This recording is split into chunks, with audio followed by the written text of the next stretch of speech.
Russia கிட்ட இருந்து கச்சா எண்ணெய் வாங்கக்கூடாது. மீறி வாங்கினா இந்தியா, சைனா, பிரேசில் இந்த 3 நாடுகளுக்கும் 100% மேல வரி வரப்போறதா. லிண்ட்சே கிரஹாம்னு சொல்லிட்டு கரோலினாவை சேர்ந்த ஒரு செனேட்டர், அமெரிக்க செனேட்டர், ரிப்பப்ளிக்கன் பார்ட்டி, ட்ரம்ப்போட பார்ட்டியை சேர்ந்தவர், வில் கிரஷ் யுவர் எக்கானமி, அதாவது உங்கள் பொருளாதாரத்தை நசுக்கி விடுவோம் அப்படின்ட்டு இருக்காரு. நசுக்கிறதுக்கும் பிதுக்கிறதுக்கும் அடக்கிறதுக்கும் ஒழிக்கிறதுக்கும் இந்திய பொருளாதாரம் ஒன்றும் கொசு இல்லை. சில நேரங்கள் ட்ரம்ப் எடுக்கும் செயல்பாடுகள் சர்வாதிகாரி முறையிலும் தன்னிச்சையை அடக்கிற செயலாகவும், இன்னும் சொல்ல போனால் ஒரு ஆக்கப்பூர்வமற்ற செயலாகவும் இருக்கும். இப்போ உக்ரைனுக்கு சப்போர்ட் பண்ணி அமெரிக்கா அதை பண்ற மாதிரி இருக்கா ட்ரம்ப்? ஏன்னா எப்படியாவது சண்டையை அவங்க நிறுத்தி ஆகணுன்றது அவங்களோட கட்டாயம் சார். ஏன்னா ட்ரம்ப் சொன்னது 24 மணி நேரத்தில் நிறுத்துறாங்க. 180 நாள் ஆயிடுச்சு சார் ட்ரம்ப் அதிகாரத்துக்கு இன்னும் அவரால் நிறுத்த முடியல. ஸோ அமெரிக்காலேயே அவர் ஒரு கேலி கூத்தா மாறிட்டு இருக்காரு. ட்ரம்ப்புக்கு இந்த செல்ஃப் பப்ளிசிட்டி, நான் நான் நான் நான் நான் அப்படின்னா ஈக்குவல் டு ட்ரம்ப்னு அர்த்தம். கோவிடுக்கு முன்னாடி இந்தியாவுக்கு ரஷ்யாவுக்கு இருந்த வர்த்தகம் வெறும் $10 பில்லியன், இன்னைக்கு $70 பில்லியன், 5 மடங்கு அதிகம், 6 மடங்கு அதிகமாக இருக்கு. இன்னொன்று பாருங்க, ரஷ்யாவும் இந்தியாவும் பண்ற ட்ரேட் ரூபிள் அண்ட் ருப்பியில் பண்ணிட்டு இருக்காங்க, டாலரை யூஸ் பண்ணல. இது அமெரிக்காவுக்கு கோபத்தை முட்டும் செயல். யுக்ரைன் போர் ஏன் நிற்காதுன்ற அடிப்படை காரணங்களுக்கு இவர்களால் பதில் சொல்ல முடியவில்லை. ஏன்னா அவங்க இந்த போரை புட்டின் இந்த தருவாயில் நிறுத்தினால் புட்டினின் மரியாதையும் புட்டின் வைத்திருக்கும் அந்த அதிகாரமும் தான் கைவிட்டு போயிடும். ஏன் சார், $2.5 ட்ரில்லியன் இருக்கக்கூடிய ஒரு பொருளாதாரமானது கிட்டத்தட்ட $90 ட்ரில்லியன் பொருளாதாரமான இந்த வல்லரசுகளை எதிர்த்து போராடி ஐயா சாமி நிறுத்திக்கோ சாமின்னு சொல்ற அளவுக்கு மன்றாடும் நிலைக்கு எடுத்து வந்துள்ளார் புட்டின். ரஷ்யா உக்ரைன் போர்ல ரஷ்யாவுக்கு இந்தியா ஆதரவு தருவதா? டைரக்ட் ஆதரவு இல்லை, இன்டைரக்டா ஆதரவு தந்துதான் ஆகணும், தரணும். அதுதான் நம்மளோட தார்மீக கடமை.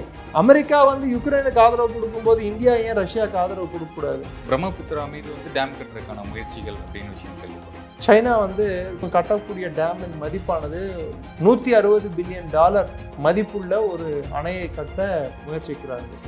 அது ஹுபாய் ப்ராவின்ஸில் இருக்கக்கூடிய 3 கார்ஜியஸ் டேம் அப்படின்னு சொல்லிட்டு ஃபேமஸான டேம் உலகத்தில். ஆனால் டிபேட்டே சர்ச்சைக்குரிய பகுதி. டிபேட் சைனாவின் பகுதி அல்ல.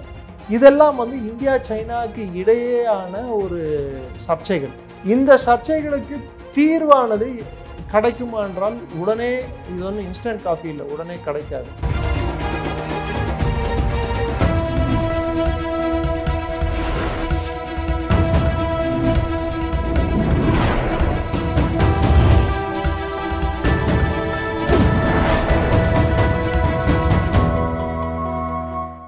சேனல் 5 தமிழர்களுக்கு வணக்கம். இன்றைய நேர்காணலில் நம்முடைய இணைந்திருப்பவர் defence analyst mister doctor Niranjan அவர்கள். வணக்கம் சார். ஜெயின், வணக்கம் சார். ரஷ்யா கிட்ட இருந்து கச்சா எண்ணெய் வாங்கக்கூடாது. மீறி வாங்கினா இந்தியா, சைனா, பிரேசில் இந்த 3 நாடுகளுக்கும் 100% மேல வரி வரப்போறதா தகவல் இருக்கு அப்படின்னு சொல்லிட்டு, மேபி இது எப்போ அமலுக்கு வரும், இது என்ன ப்ராசஸ் போய்கிட்டு இருக்கு? இது ஆக்சுவலாக செனேட் கமிட்டி ஹியரிங்கில் அதோட சேர்மன், பட்ஜெட் கமிட்டியோட சேர்மன், செலக்ட் கமிட்டியோட சேர்மன் லிண்ட்சே கிரஹாம்னு சொல்லிட்டு கரோலினாவை சேர்ந்த ஒரு செனேட்டர், அமெரிக்க செனேட்டர், ரிப்பப்ளிக்கன் பார்ட்டி, ட்ரம்ப்போட பார்ட்டியை சேர்ந்தவர், அவர் சொல்லியுள்ளார், இது மாதிரி பொருளாதார நெருக்கடியில் இந்தியாவை நாங்கள் தள்ளுவோம், வில் கிரஷ் யுவர் எக்கானமி, அதாவது உங்கள் பொருளாதாரத்தை நசுக்கி விடுவோம் அப்படின்ட்டு இருக்காரு. நசுக்கிறதுக்கும் பிதுக்கிறதுக்கும் அடக்கிறதுக்கும் ஒழிக்கிறதுக்கும் இந்திய பொருளாதாரம் ஒன்றும் கொசு இல்லை, கரப்பாம்பூச்சியும் இல்லை. 4வது பெரிய பொருளாதாரம், அது அமெரிக்கா புரிந்து கொள்ள வேண்டும். சாஃப்ட்வேர் இண்டஸ்ட்ரி, அவங்களோட சொந்த சாஃப்ட்வேர் இண்டஸ்ட்ரியே இந்தியா மேலே டிபெண்ட்டாக இருக்குது, சர்வீஸ் செக்டருக்கு. ஸோ அவங்க நசுக்குனா திரும்பி நம்ம யார் பாதிப்புகளுக்கு உள்ளாவார்கள் என்று அமெரிக்கா புரிந்து கொள்ள வேண்டும். 2வது, அவங்க அப்படியே எடுத்துகிட்டு வந்தால் கூட அது அவ்வளோ சீக்கிரமாக அந்த பில்லானது பாஸ் ஆக முடியாது, பல லேயரை தாண்டி போகணும். ஒருவேளை ட்ரம்ப்போட ஒரு என்ன சொல்கிறது, ஸ்ட்ராட்டஜின்னு சொல்ல முடியாது, அதை நான் ஸ்ட்ராட்டஜின்னு சொல்ல மாட்டேன், சில நேரங்கள் ட்ரம்ப் எடுக்கும் செயல்பாடுகள் வந்து கொஞ்சம் சர்வாதிகாரி முறையிலும் தன்னிச்சையை அடக்கிற செயலாகவும் இன்னும் சொல்ல போனா ஒரு ஆக்கப்பூர்வமற்ற செயலாகவும் இருக்கும். எப்படியாவது ஒன்று பண்ணி காட்டிடணும்னு சொல்லிட்டு ஏதோ ஒன்று புஷ் பண்ணிடுறது. இந்த விஷயத்துல நம்ம இதா இருக்கா? அதை பண்ற அளவுக்கு ட்ரம்ப்புக்கு தைரியம் இருக்கான்றது காலம்தான் பதில் சொல்லும். அந்த அளவுக்கு தைரியம் இல்லை என்று நான் நம்புகிறேன். ஏன்னா he knows the repercussions. China கிட்டேருந்து இன்னும் அமெரிக்காவோட டிபெண்டன்சி ஃபுல்லாக குறையல. இந்தியா கிட்டேருந்து சர்வீஸ் செக்டாரோட டிபெண்டன்சி ஃபுல்லாக குறையல. அமெரிக்காவுக்கு ரெண்டு பக்கமும் ரெண்டு நாடுகளின் சர்வீஸ் செக்டாரில் இந்தியாவோட தேவை இருக்குது, டிஃபென்ஸ் மேனுஃபேக்சரிங் செக்டாரில் சைனாவோட தேவை இருக்குது. இந்த காரணங்களால் அமெரிக்கா வந்து இப்பேற்பட்ட ஒரு நிலையை வந்து அந்த மிரட்டலானது கொடுக்கக்கூடும். ஏன்னா அவர்களோட இன்றைய நிலை எப்படியாவது இந்த சண்டையை வந்து நிறுத்தணும்னு சொல்கிறது தான். அதற்காக அவர்கள் பல விஷயங்களை பேசுவார்கள், அச்சுறுத்துவார்கள், மிரட்டுவார்கள். இது மாதிரி பொருளாதார தடைகளை பற்றி அமெரிக்கா அதிகம் மீடியாவில் லீக் பண்ணுவாங்க இன்ஃபர்மேஷனை. ஏன்னா அமெரிக்காவுக்கு தெரிந்த ஒரே ஆயுதம் பொருளாதார தடை. ஆனால் அவர்களுக்கும் நல்லா தெரியும், இந்தியா மாதிரி நாடு மேலே பொருளாதார தடை போட்டால் அவர்களுக்கும் ரிவர்ஸ் பாதிப்பு உண்டுன்று. ஏன் இதுக்கு முன்னாடி பொருளாதார இந்தியா மீது போட்ட தடைகள் எல்லாம் தவிடுபடியான வரலாறு எல்லாருக்கும் தெரிந்தது. அஃப்கோர்ஸ் நிறைய பேருக்கு உங்கள் ஜென்ரேஷனுக்கு தெரியறதுக்கு வாய்ப்பு இல்லை. 98 பொக்ரான் அணுகுண்டு வெடித்தவுடன் இந்தியா மீது பொருளாதார தடை எடுத்துகிட்டு வந்தாங்க. அடுத்த 2 ஆண்டுகள் கழிச்சு இந்தியா என் நண்பன்னு சொல்லிட்டு பொருளாதார தடை போட்ட கிளின்டனே இந்தியா ஓடி வந்தார். தி ரெசிலியன்ஸ், அதாவது இங்கே இருக்கும் மக்களுக்கு உள்ள அந்த ஒரு தன்னம்பிக்கையும் தைரியமும், நம்மளால் வாழ முடியும், நம்மளால் செய்ய முடியும் என்ற அந்த ஒரு தன்னம்பிக்கை இருக்கிற வரைக்கும், அதற்கு தோதாக இருக்கும் அரசாங்கம் இருக்கும் வரைக்கும் அமெரிக்கா என்ன செய்தாலும் அது நடக்காது. அதை நம்ம புரிஞ்சுக்கணும். இப்போ உக்ரைனுக்கு சப்போர்ட் பண்ணி அமெரிக்கா ஏதாவது பண்ற மாதிரி இருக்கா ட்ரம்ப்? ஏன்னா எப்படியாவது சண்டையை அவங்க நிறுத்தி ஆகணுன்றது அவங்களோட கட்டாயம் சார். ஏன்னா ட்ரம்ப் சொன்னது 24 மணி நேரத்தில் நிறுத்துறேன்னு. 180 நாள் ஆயிடுச்சு சார் ட்ரம்ப் அதிகாரத்துக்கு வந்து. இன்னும் அவரால் நிறுத்த முடியல. ஸோ அமெரிக்காலேயே அவர் ஒரு கேலி கூத்தா மாறிட்டு இருக்காரு. மக்கள் அவரை பார்த்து சிரிக்கிறார்கள். ஊடகங்கள் அவர் மீது பல கேள்விகள் எழுப்புகின்றன. ஈரான் இஸ்ரேல் போரிலும் அவரை பற்றி கேள்விகள் எழுப்பப்பட்டன. ரஷ்யா யுக்ரைன் போரையும் நிறுத்த முடியாமல் உள்ளார்.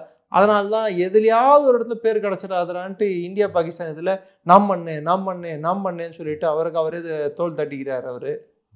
அதாவது அவரை பற்றி புகழாரம் பாட வேண்டும் என்றால் மற்றவர்கள் பாட வேண்டும். ஆனால் அவரை பற்றி அவரே புகழாரம் பாடுவது அது அமெரிக்க ஜனாதிபதிக்கு அழகல்ல.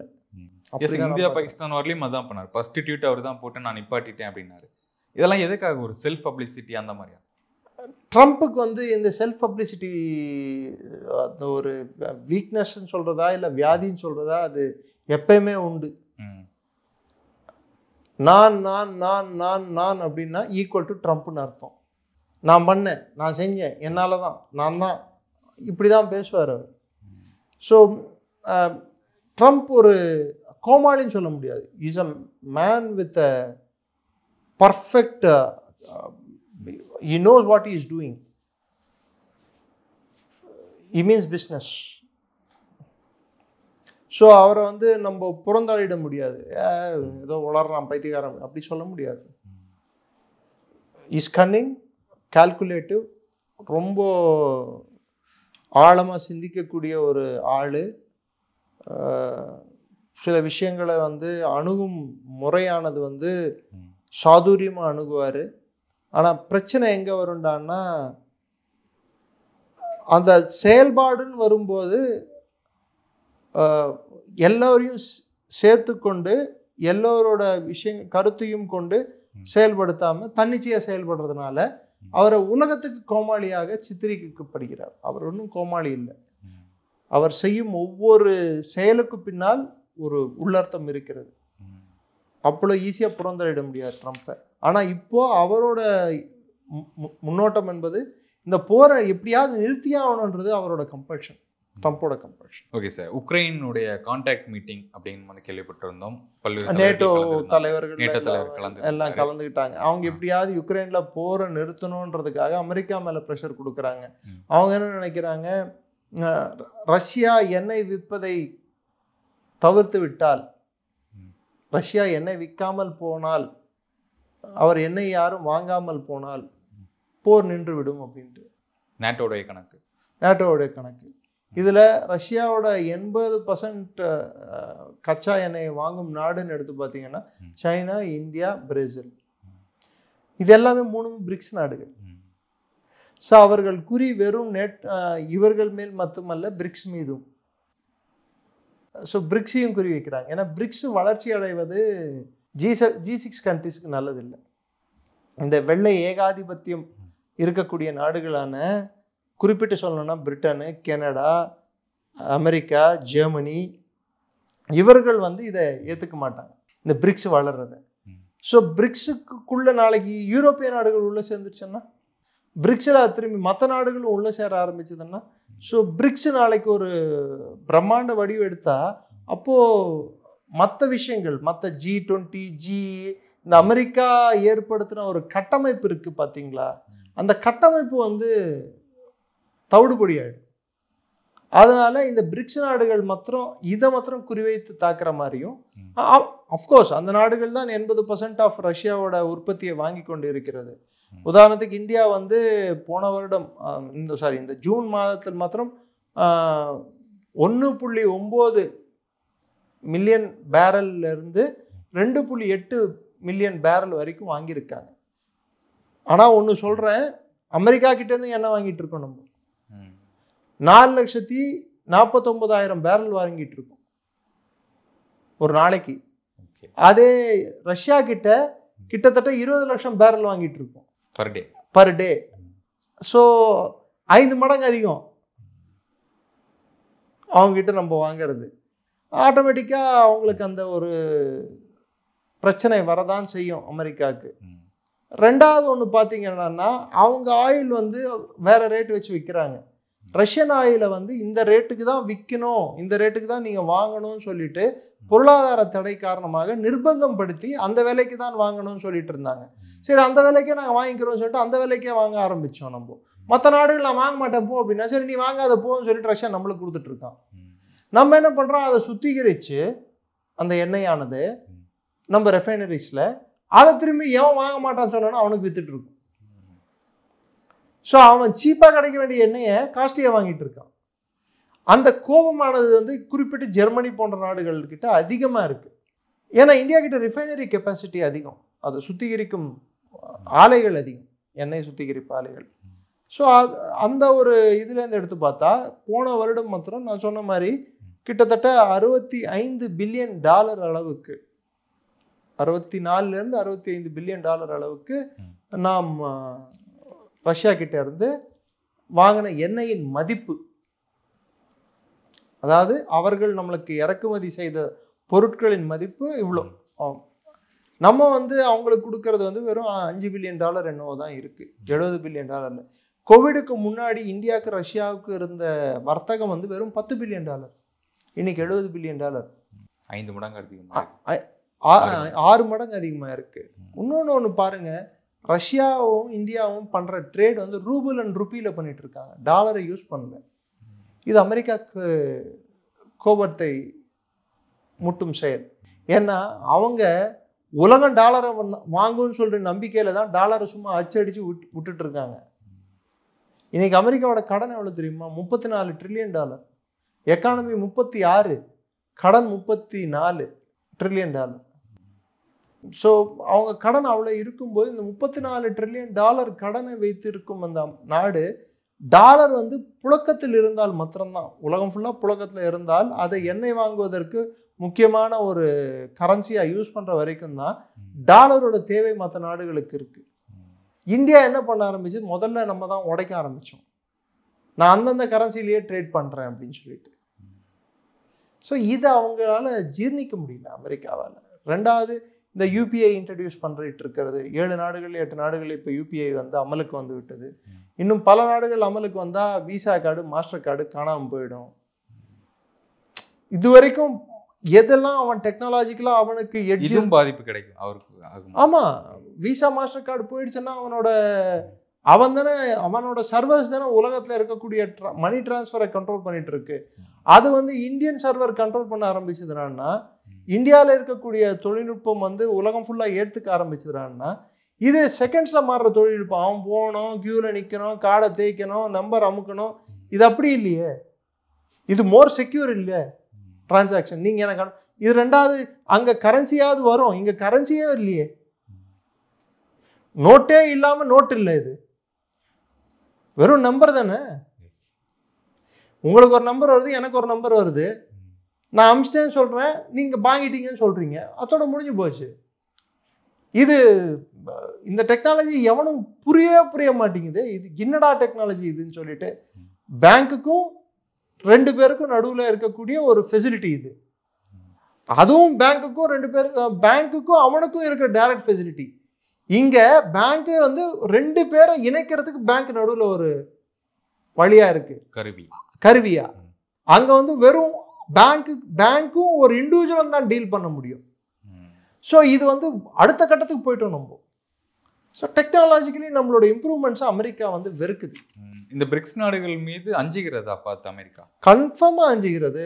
ஏன்னா பிரிக்ஸ் நாடுகள் வளர வளர என்ன ஆகுண்டான்னா, இந்த Germany, Britain, France, America, Canada, இந்த மாதிரி நாடுகளோட அந்த கூட்டமைப்பு வலிமை இல்லாத கூட்டமைப்பாக மாறக்கூடும். மற்ற நாடுகள், ஆப்பிரிக்க நாடுகள், யூரோப்லேயே பொருளாதார அடிப்படையில் பின்தங்கிய நாடுகள் இந்த கூட்டமைப்பில் சேர ஆரம்பிச்ச. ஸோ இவங்க சொல்றது தான் உலகத்து பொருளாதாரத்தின் சட்டம், இவர்கள் சொல்வது தான் உலக பொருளாதாரம், இவர்கள் சொல்வது தான் உலகத்துக்கு பாலிசி அப்படின்ற ஒரு கட்டத்தை தாண்டி விட்டு பிரிக்ஸ் இதுக்கு ஈக்குவலான ஒரு ஸ்டேட்டஸ் அடையிறத எப்படி அமெரிக்கா விரும்பும்? இப்போ லாட்டின் அமெரிக்காலேயே பிரேசிலை விட்டு லாட்டின் அமெரிக்காவும்,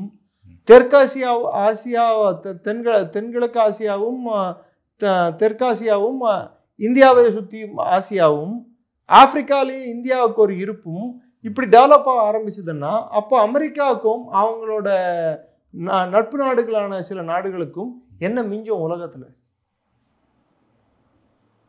so it is a battle of survival. அவங்க பொருளாதார அடிப்படையிலும் இது ஒரு சண்டை தான், இராணுவ அடிப்படையிலும் அவங்க உபகரணங்கள் விற்கிறதுலேருந்து இராணுவ உபகரணங்கள் எல்லாத்துலேயுமே இன்னைக்கு ஆகாஷ் மிசைல் வாங்குறதுக்கு பல நாடுகள் முன் வண்ணம் உள்ளன.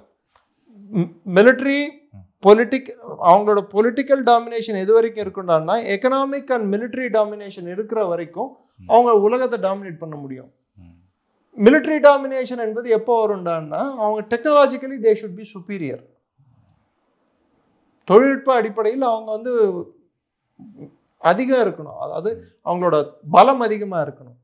தொழில்நுட்ப ரீதியில் நாம் இன்னைக்கு இந்தியாவோட பலம் ஆப்ரேஷன் சிந்தூருக்கு அப்புறமா உலகம் பார்த்து விட்டது. அயன்டோமோட 10 மடங்கு பவர்ஃபுல்லான ஒரு அரண்களை இந்தியா கட்டி அமைத்துள்ளது. இது எப்படி பண்ணாங்க, 5 வருஷத்துக்குள்ள என்ன பண்ணாங்க, யாருக்குமே புரியல, புலப்படல. ஒரு குழப்ப நிலையில் இருக்கிறார்கள். இன்ஃபேக்ட் அமெரிக்காவோட சொந்த எக்யூப்மெண்ட்ஸையும் நம்ம அழிச்சோம். ஸோ இவங்க இவ்வளோ டெக்னாலஜி, இவ்வளோ இது வளர்ச்சி அடைஞ்சிட்டே போனாங்கடான்னா, அப்போ ஒரு டிஃபென்ஸ் இண்டஸ்ட்ரி பெரிய இண்டஸ்ட்ரி சார், அது இந்தியா பக்கம் திரும்ப ஆரம்பிச்சு, எனர்ஜி இண்டஸ்ட்ரி, எனர்ஜி மார்க்கெட், ஆயிலும் இந்தியா பக்கம் திரும்ப ஆரம்பிச்சு, ரஷ்யா, சைனா, இந்தியா அப்படின்ட்டு இவங்க பக்கம் திரும்ப ஆரம்பிச்சா, அப்போ அமெரிக்காவுக்கு என்ன இருக்கு? எதுவும் மிஞ்சாது. அவங்களோட அந்த ஒரு பலம் என்பது இதன் 2 மீது தான் நிற்கிறது, பொருளாதார பலமும் இராணுவ பலமும். இது 2த்தும் கொஞ்சம் ஆட்டம் காண ஆரம்பிச்சதுன்னா அமெரிக்கா அந்த வல்லரசு என்ற அந்த ஒரு பொசிஷனை விட்டு கொடுக்க வேண்டிய ஒரு சூழ்நிலைக்கு தள்ளப்படும்.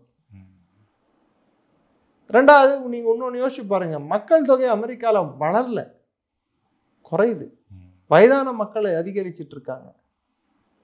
யூரோப்லயும் வயதானவர்கள் அதிகரித்து கொண்டு வருகிறார்கள். புலம்பெயர்ந்து வளைகுடா நாடுகள்ல இருந்து நிறைய பேர் புலம்பெயர்ந்து இஸ்லாமிய நாடுகள்ல இருந்து அங்க போய் சேர்றாங்க. அதனால உள்நாட்டு பிரச்சனை வேற அங்க வெடிச்சிட்டு இருக்கு யூரோப்ல எல்லாம். ஸோ இந்த பல்வேறு காரணங்களை நம்ம கருத்தில் கொண்டோம்னா அவங்க வந்து எப்படியாவது இந்த நாடுகள் குறிப்பிட்டு இந்தியா, ரஷ்யா, சைனாவை வந்து கட்டுப்படுத்தணுன்றது அவங்களோட தேவை. இப்போ ரஷ்யா யுக்ரைன் கூட பண்ற போர்லயே எடுத்து பார்த்துக்கிட்டீங்கன்னா இந்த 3 நாடுகள் மாத்திரம் கிட்டத்தட்ட 300 330 பில்லியன் டாலர், 20-30 பில்லியன் டாலர் வரைக்கும் வர்த்தகம் இருக்கு. வெறும் சைனா, இந்தியா, பிரேசில் மாத்திரம் பண்ற வர்த்தகம் ரஷ்யா கூட 300 330 பில்லியன் டாலர். எல்லா பொருட்கள் அதுல அதிகபட்சம் ஆயில் தான், நியர்லி 80% ஆயில் தான் அதுல பண்ற இது வந்து ட்ரேட் இருக்கு. ஸோ இப்போ அந்த ட்ரேடை இவங்க நிறுத்தலைன்னா யுக்ரைன் போர் நிற்காது. யுக்ரைன் போர் நிற்கலன்னா, யுக்ரைன் போர் ஏன் நிற்காதுன்ற அடிப்படை காரணங்களுக்கு இவர்களால் பதில் சொல்ல முடியவில்லை. ஏன்னா அவங்க இந்த போரை புட்டின் இந்த தருவாயில் நிறுத்தினால் புட்டினின் மரியாதையும் புட்டின் வைத்திருக்கும் அந்த அதிகாரமும் தான் கைவிட்டு போய்விடும். காரணம் என்னன்னு சொல்றேன். ஜெலன்ஸ்கியை அகற்றுவதுதான் தன்னோட முதல் குறிக்கோள். டான்பாஸ்க் ரீஜனை கட்டுப்பாட்டில் எடுத்து வர்றது இன்னொரு குறிக்கோள். டான்பாஸ்க் எடுத்துட்டு வந்துட்டாரு. ஜெலன்ஸ்கியை அகற்றாம போர் நினைச்சுன்னா புட்டினுக்கு தோல்வியா வெற்றியா? அது தோல்வி தானே அது. ஸோ அதை எப்படி புட்டின் ஒத்துப்பாரு? ஆனா இவங்க ப்ரெஷரைஸ் பண்ணி இது மாதிரி பொருளாதார தடை மூலம் சார் 22,000 பொருளாதார தடைகள், இது 20,000 22,000 பொருளாதார தடைகள் இன்று வரை ரஷ்யா மீது விதித்துள்ளார்கள். இந்த எல்லா நாடுகளும் சேர்ந்து, குறிப்பிட்ட அமெரிக்கா, நேட்டோ நாடுகள் சேர்ந்து ஒன்றும் பண்ண முடியலையா? ஏன் சார் 2.5 ட்ரில்லியன் டாலருக்குள்ளே இருக்கக்கூடிய ஒரு பொருளாதாரமானது கிட்டத்தட்ட 90 ட்ரில்லியன் டாலர் பொருளாதாரமான இந்த வல்லரசுகளை எதிர்த்து போராடி இந்த வல்லரசுகள் வலிமையடைந்த நிலையில் ஐயா சாமி நிறுத்திக்கோ சாமின்னு சொல்ற அளவுக்கு மன்றாடும் நிலைக்கு எடுத்து வந்துள்ளார் புட்டின். அதே இந்த சைடு நம்ம பிரதமர் எடுத்து பார்த்தோம்டான்னா கிட்டத்தட்ட குளோபல் சவுத், இந்த ஆப்பிரிக்க நாடுகள்ல இருந்து ஆசிய நாடுகளுக்கு எல்லாருக்கும் ஒரு ரெப்ரசன்டேட்டிவாவே மாறிட்டார் அவர். இவர் சொன்னா கேட்பாங்கப்பா அப்படின்னு சொல்ற ஒரு சூழ்நிலைக்கு வந்து விட்டது. இப்போ அமெரிக்கா வல்லரசா, அப்போ இந்தியா வல்லரசா? இது வரைக்கும் நம்ம சொன்னா கேட்பாங்கப்பான்ற சூழ்நிலை மாறி கேட்கலன்னா அடிப்பான்ப்பா அவன். பாத்தியா பாகிஸ்தான் என்ன நடந்தது பாத்தியா? இப்போ சைப்ரஸ் போயிட்டு வந்தா சைப்ரஸ்க்கு நம்ம மெசைல் சப்ளை பண்ணிட்டு இருக்கோம், கிரீஸுக்கு சப்ளை பண்ண ஆரம்பிச்சிருக்கோம். ஸோ கிரீஸும் சைப்ரஸும் நாளைக்கு டர்க்கி அடிப்பாங்கல்ல. டர்க்கி நேட்டோ நாடு அடிப்பாங்கல்ல, பயம் வரும் இல்லை? அப்போ தேவைப்பட்டால் என் விரோதி உலகத்தின் எந்த மூலையில் இருந்தாலும் அந்த விரோதிக்கு விரோதி என் நண்பனாக நான் கருதுவேன், அவனுக்கு எல்லா உதவியும் நான் செய்வேன். சரி, இந்த பட்சத்துல ரஷ்யா உக்ரைன் போர்ல வந்து ரஷ்யாவுக்கு இந்தியா ஆதரவு தருவதா? இந்த வர்த்தகம்லாம் செய்யறதுனால டைரக்ட் ஆதரவு இல்லை, இன்டைரக்டா ஆதரவு தந்துதான் ஆகணும், தரணும். அது நம்மளோட தார்மீக கடமை. அமெரிக்கா வந்து யுக்ரைனுக்கு ஆதரவு கொடுக்கும்போது இந்தியா ஏன் ரஷ்யாவுக்கு ஆதரவு கொடுக்க கூடாது? நம்மளோட எல்லா பிரச்சனைகளோடையும் தோளுக்கு தோளாக துணை நின்ற ரஷ்யா நம்ம நம்பணுமா? இல்ல ஒரு பக்கம் நம்ம கூட இருக்கிற மாதிரியே நம்மளுக்கு குடிபறிக்கிற அமெரிக்காவை நம்பணுமா? ரஷ்யா நம்பலாம். Mind will always say America, but heart will say always Russia. It's a dependable ally. நம்ம பாருங்க, திருவனந்தபுரத்தில் வந்து இந்த பிளேனை வாங்க நம்ம தலைமையில திணிக்க பார்த்தாங்க. அது திருவனந்தபுரத்தில் வந்து நாள் கணக்காக அது சும்மா உட்காந்துருக்கு அந்த பிளேனு. அது எதுக்கு நாளைக்கு காயலாங்கடைக்கு போடுறதுக்கு உதவுமா, டீ கடை வைக்கிறதுக்கு உதவுமான்னு கூட எனக்கு தெரியல. அந்த பிளேனை வாங்கலாமா இல்லை ரஷ்யாவோட S-57 வாங்கலாமா? அவன் என்ன பண்ணா, S-57ல் நீயே மேனுஃபேக்சர் பண்ணிக்கோ, உன்னோட சிஸ்டம் இண்டிஜினியஸ் சிஸ்டம் கூட அதில் மவுண்ட் பண்ணிக்கோ, நீ என்ன வேணும் பண்ணு, அதை வெளிநாட்டுக்கு கூட விற்கணும்னா கூட உனக்கு பர்மிஷன் கொடுக்குறேன். இது எந்த நாடு கொடுப்பான்? அமெரிக்கா கொடுப்பான்றீங்களா? சோர்ஸ் கோடாவது கொடுப்பான் அவன். ஸோ இதெல்லாம் நம்ம யோசிக்கணும் இல்லைங்களா சார்? சார் எந்த நாடு, அதாவது friendships are not built upon on who is superior and who is inferior. யார் வந்து பெரிய ஆள் சின்ன ஆள் இல்லை. ரெண்டு நாடுகளுக்கு இடையான நட்பு என்பது வந்து பரஸ்பரம் ஒருத்தர் மீது ஒருத்தர் வைத்திருக்கும் மரியாதையின் பொறுத்து, ரெண்டாவது ஒரு நாடு இன்னொரு நாட்டுக்கு தேவையின் பொறுத்து. இது ரெண்டுத்தையும் பேஸ் பண்ணி தான் ஒரு நாடு இன்னொரு நாடை அணுகும். உலகத்து அரசியல்ல புவிசார் அரசியல் நிரந்தர நண்பனும் இல்லை, நிரந்தர எதிரியும் இல்லை. அதே சமயத்தில் நம் புரிந்து கொள்ள வேண்டிய ஒரு விஷயம், எல்லா நாடுகளும் புரிந்து கொள்ள வேண்டிய விஷயம், ஒரு நாடு இன்னொரு நாடுடன் நட்புறவு எப்போ நாடுண்டான்னா on the basis of enlightened self interest. என் இருப்புக்கும் என் வலிமைக்கும் வலிமை கூட்டும் விதமாக ஏதாவது ஒன்று இருந்தால் மாத்திரம்தான் நான் உங்ககிட்ட வந்து நட்புறவை நாடுவேன். இந்தியா பாகிஸ்தான் கூட போய் நட்புறவை நாடுறது என்ன அர்த்தம் இருக்கு? நம்மளுக்கு என்ன அவன் வந்து அடிஷனலாக நம்மளுக்கு என்ன கொடுக்க போறான்? தேவைகள் இல்லை. கழுதியை கொடுப்பானா? ஏன்னா சைனாக்கு அதிகம் இம்போர்ட் பண்றது கழுதி தான். இல்லை டெரரிஸ்ட்டை கொடுப்பானா? அவனை தான் நம்ம போட்டு தள்ளிட்டு இருக்கோம். பாகிஸ்தான் கிட்ட இருந்து என்ன கிடைக்கும் நம்மளுக்கு? இப்போ சவுதி கிட்ட பண்றோம்னா ஆயில் கிடைக்குது, யுஏஇ கிட்ட பண்றோம்னா நம்மளோட லேபரர்ஸ் அங்கே போய் ஒர்க் பண்றாங்க, ஒர்க் ஃபோர்ஸ் மூலமா நம்மளுக்கு மிகப்பெரிய தொகை நம்மளுக்கு ஈட்டி கொடுக்குறாங்க. ஸோ ஒரு நாடு இன்னொரு நாடு கூட என்னோட இன்ட்ரெஸ்ட், என் தேவை, என் இருப்பு, அதை நான் முதல்ல பாதுகாத்துக்கணும். அதன் பேரில் தான், அதன் நோக்கி தான் என் பயணம் இருக்க வேண்டும். அதை சார்ந்துதான் இன்னொரு நாடுன்னு நான் நட்பு நாட வேண்டும். அவனும் நானும் ஐடியாலஜிக்கலா ஃப்ரெண்டுன்னு சொல்லி நட்பு நாட முடியாது. எங்க தேவைகளோ அங்கதான். தேவை இருக்கிற இடத்துல சார் இன்டர்நேஷனல் டிப்ளமசி என்றது வந்து it is based on 2 policies, convergence, divergence. எங்க நம்மளுக்கு ஒத்து போதோ அங்க ஒன்னா சேர்ந்துக்கலாம், எங்க ஒத்து போலையோ அங்க வந்து தனித்தனியா நம்மளோட செயல்பாடுகள் இருக்கலாம், தப்பே இல்லை. எல்லா இடத்துலயும் ஒத்து போகணும்னு அவசியமும் இல்லை. எல்லா இடத்துலயும் நம்ம பிரதமர்களுக்கும் எந்த சம்பந்தம் இல்லை. பிரதமர்களுக்குன்னா இப்போ இந்த நட்பு வட்டாரம் கொண்டு வரதுக்கும் பிரதமர்களுக்கும் எந்த சம்பந்தம் இல்லையா? கன்ஃபார்மா பிரதமருக்கு தனிப்பட்ட முறையில் இந்திய பிரதமருக்கு சம்பந்தம் உள்ளது.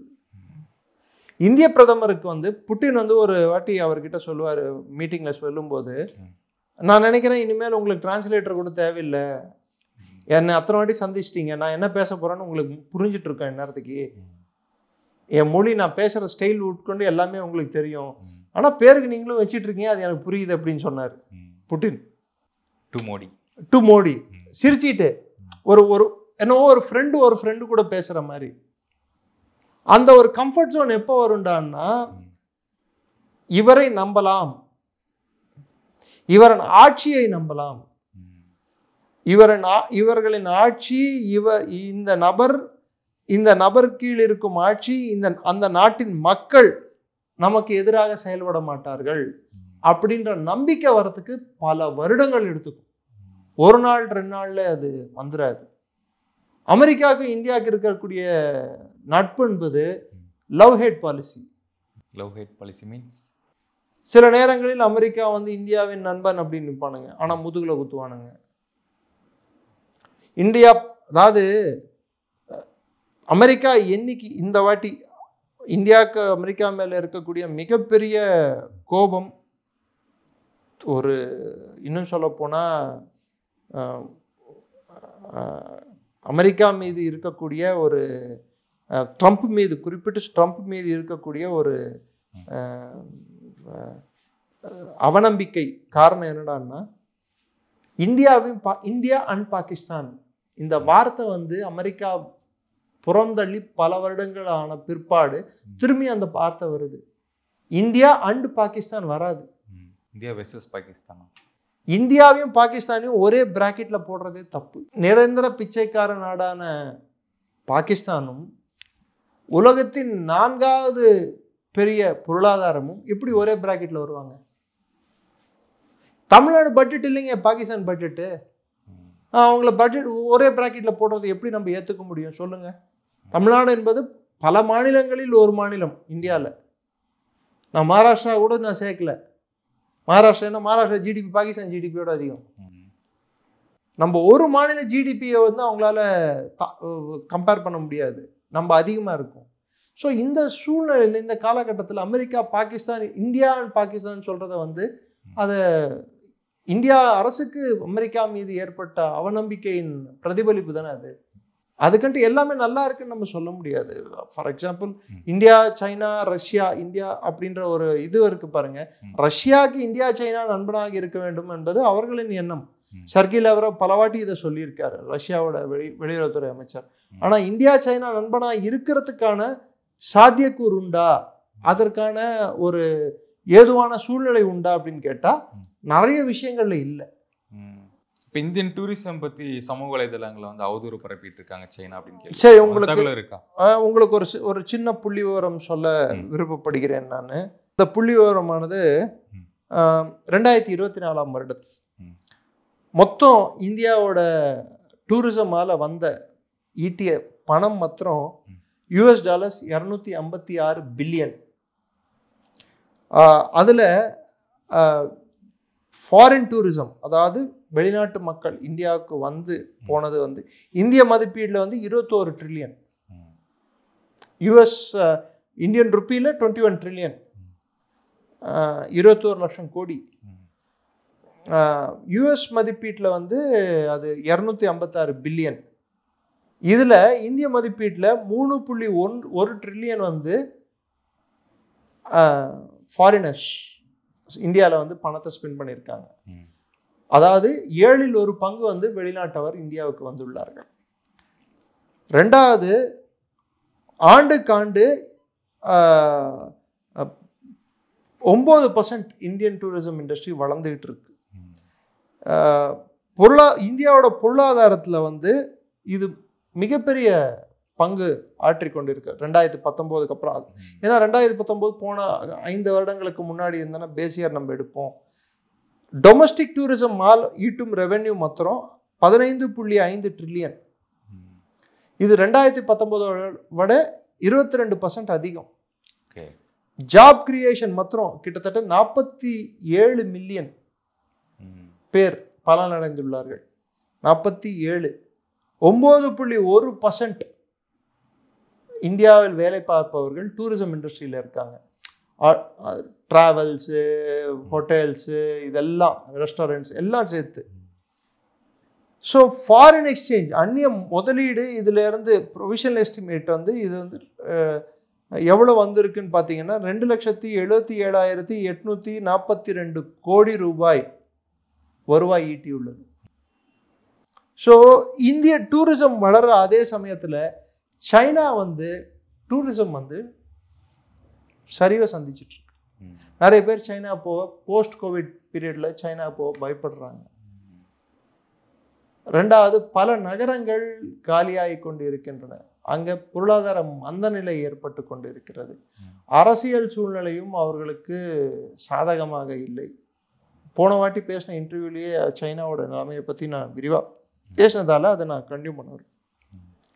ஸோ அவங்க இப்போ என்ன பண்ணுவாங்கன்னா, சைனா வந்து ஒன்று அவங்களுக்கு பிடிக்கலன்னா, அதை தார்க்க முடியலன்னா அதை பற்றி நெகட்டிவ் பிரச்சாரம் பண்ணி விட்டுறது.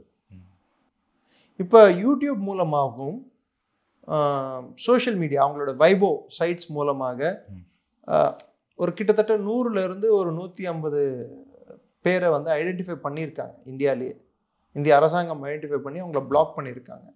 தப்பான ரிவ்யூஸ் போடுறது, தப்பான கமெண்ட்ஸ் போடுறது, இந்தியா வந்து அசுத்தமான நாடு, இங்கே சுத்தம் சுகாதாரம் என்பதே இல்லை, இது இந்த நாட்டில் வந்து எல்லாமே வந்து கழிவு வந்து ஓப்பனாக ஓடிக்கிட்டு இருக்கு, சைனாவில் என்னோ பாலாரும் தேனாரும் ஓடுற மாதிரி, கரப்பாம்பூச்சியும் எலிக்கறியும் தின்னதால் தானே கோவிடே வந்தது.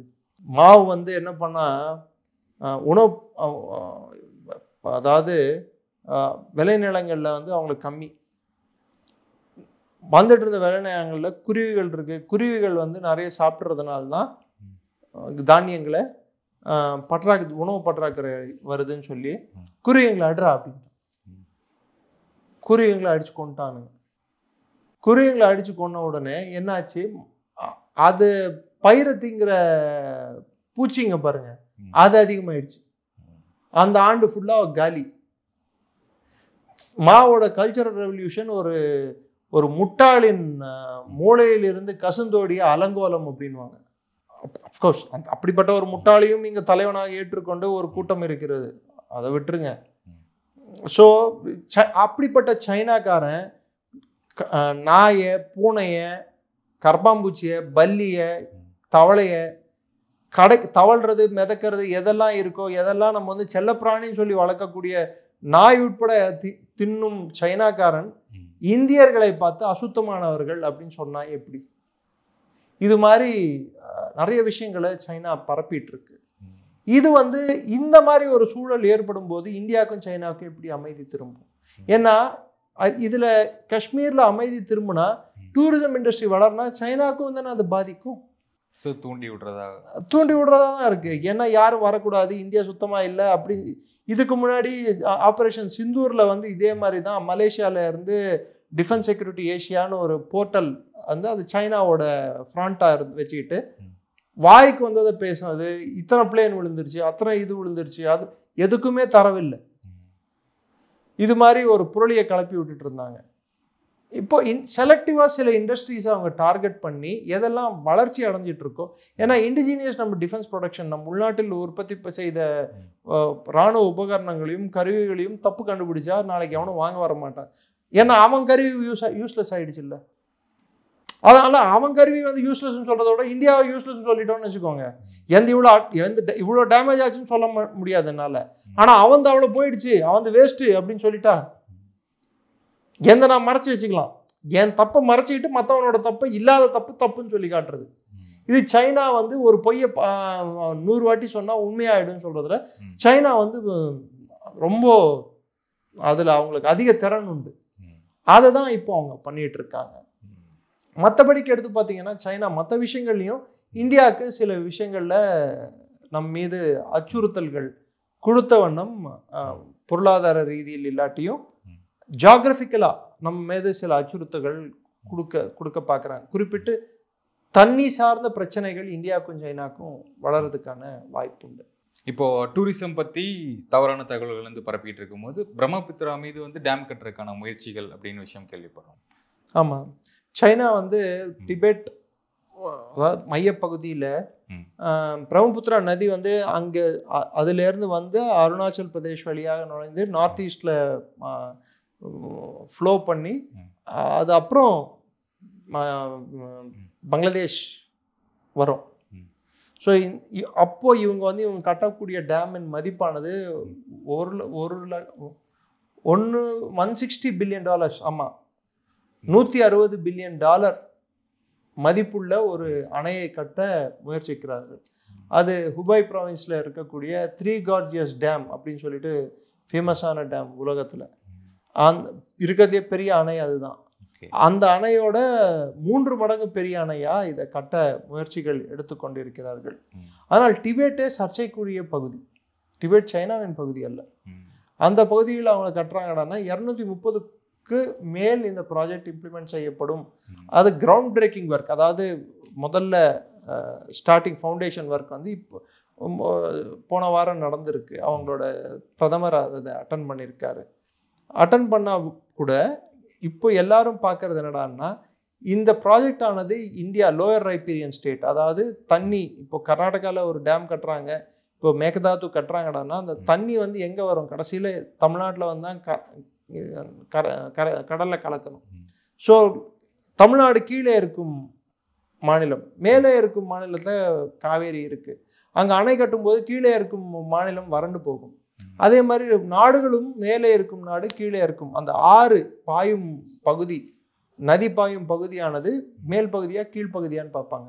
அப்பர் ரைபீரியன் ஸ்டேட் சைனாவா இருக்கு, லோயர் ரைபீரியன் ஸ்டேட் இந்தியாவா இருக்கு.